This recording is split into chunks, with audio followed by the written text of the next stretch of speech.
One of the more confusing topics that can trip up even the more experienced travelers is the topic of bringing batteries on a plane. In general, yes, you're allowed to bring batteries on the plane with you. However, whether you can bring them in your carry-on or pack them in a checked bag depends on the type of battery. So in today's video, I'm going to break down everything you need to know about bringing batteries on a plane. Let's go. Dream vacations start here. So let's start out by talking about the batteries that you can pack in either your carry-on or checked bag. These batteries would be the common household dry batteries. These would be the AA, AAA, C, and D batteries. You're welcome to pack these in either bag that you're going to be taking to the airport. If you're carrying these kind of batteries in your carry-on, you won't have to worry about removing them from your bag when going through security. These can just stay in your bag until you need them. Let's now talk about the kinds of batteries that you can bring in your carry-on bag. According to the FAA, passengers can carry most consumer-type batteries and portable battery-powered electronic devices for their own personal use and carry-on luggage. So let's translate that into terms that we can understand. These would be batteries that you would find in devices like cameras, laptops, cell phones, e-readers, and portable chargers or power banks. And so each of these devices will probably have a different kind of battery in them. So let's list out the kind of batteries that these devices could have and that would be allowed in your carry-on. In addition to the dry batteries I mentioned earlier, again, these would be AA, AAA, C, and D batteries. You can also carry 9-volt batteries, button-sized cell batteries, dry rechargeable batteries containing nickel metal hydride or nickel cadmium, which are just the elements inside the battery that allows them to recharge. Then you can also carry consumer-sized lithium batteries. These would be power banks, cell phone battery charging cases, rechargeable and non-rechargeable lithium batteries, cell phone batteries, laptop batteries, any external batteries, and portable rechargers. And then the last type of battery you're allowed to bring on board the airplane would be non-spillable wet batteries. You might be asking, what is a non-spillable wet battery? Well, I'm glad you asked. Probably the most common use for these batteries as it relates to airports and flying would be for battery-powered wheelchairs. So if you use a battery-powered wheelchair to get around, these types of batteries would be accepted. Let's now move on to the kinds of batteries you can pack in a checked bag. And I'm just going to list them out here. It's pretty much the same list as the carry-on with the exception of uninstalled or spare lithium batteries. These would include your external battery packs, power banks, and e-cigarettes. All of these have to be packed in your carry-on, and the reason for this is because these types of devices can overheat, and it would not be a good idea to have them stored under the plane where there would be no chance to put out a potential fire.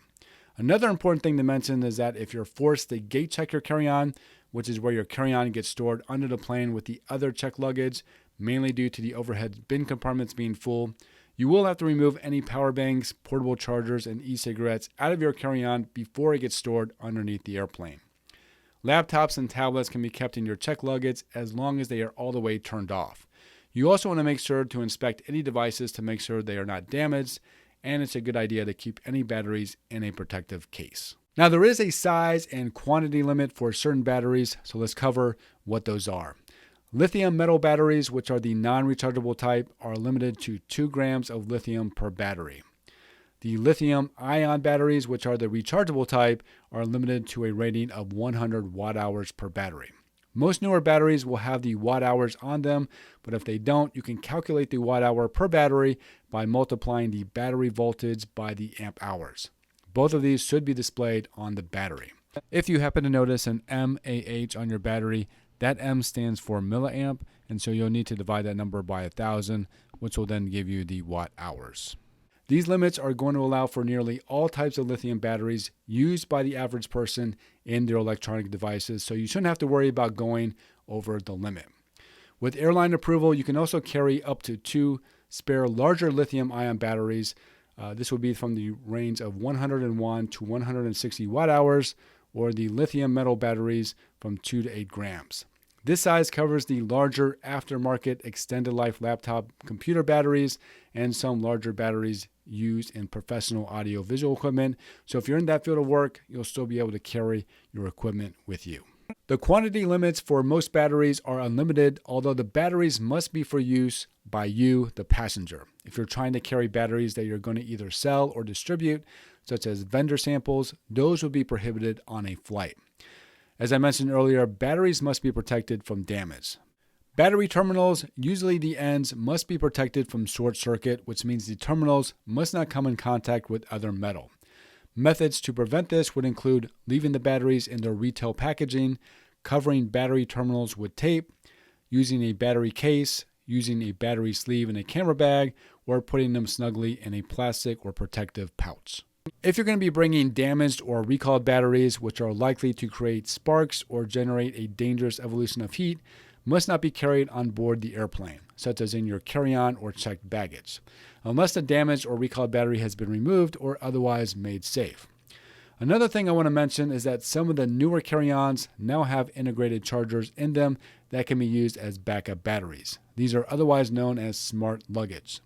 These smart carry-ons have lithium batteries built in and can be brought on the plane as carry-on luggage. If you must check your bag, then you'll need to remove the battery before having your bag checked.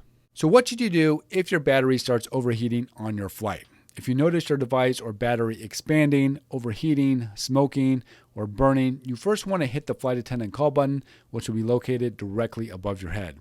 Do not dump water on the battery in an attempt to put out a potential fire, as this can make it worse. Cabin crew are trained to handle these in-flight emergencies and will have the right equipment to put out an overheating battery. And let me know if you have any additional questions about bringing batteries on a plane by posting those in the comment section of this video. And be sure to check out some of my other videos that may be helpful to you as well. Thank you so much for watching this one, and hope to catch you again in a future video.